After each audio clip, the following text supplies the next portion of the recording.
Hey everybody, welcome to another video, and in this one we do have a little bit more information about Assassin's Creed Origins. Now, Ashraf Ismail sat down for an interview with Loomer.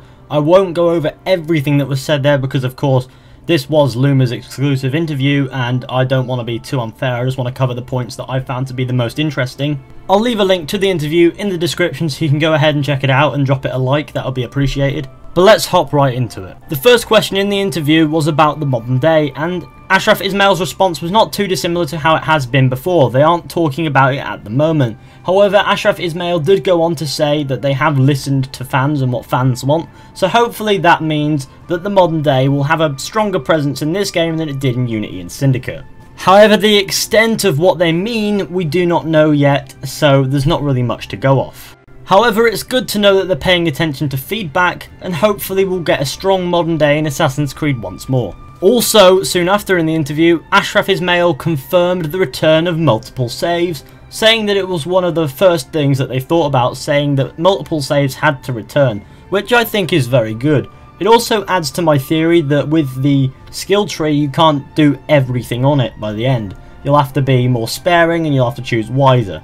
With the multiple saves back, that means that you can play the game several times through, but with different specialities, like you could go full stealth in one playthrough, full combat in the next, and then do a bit of a mix and match for a third playthrough. I think that the return of multiple saves is really good. It shows that they're not relying on online features very much at all this time around, which is good, which is what we wanted really, for the narrative, at least for the story and the multiplayer. We wanted a separate multiplayer is how we preferred it. No multiplayer means that they can have these multiple save slots.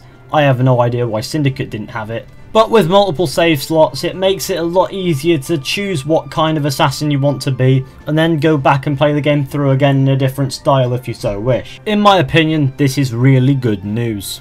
Moving on, Ashraf Ismail went on to state that nobody really knows quite how long the game's story is because even the devs keep getting lost in the world and forge their own stories in a way playing the side content, which I found to be quite funny. So in other words, we probably won't wind up playing through the story in like one sitting or right away or whatever, and we'll probably end up playing a lot of the side quests before we even get round to finishing the story. This again is very good news. It means that we will have a really good experience. It's immersive, it's sort of original to our own because we'll mix up the story with the side quests in an order of our own choosing, and it won't just be a basic, oh, this story is so many hours long or this many hours long. It depends on how much you invest yourself in the open world. And with a vast open world that's apparently full of quests, and at one point had 13 writers working on all the individual quests, I can imagine that this will have a lot of options for investing yourself, whereas other games really it was just collectibles. Now the final point I want to bring up is that Ashraf Ismail said there are no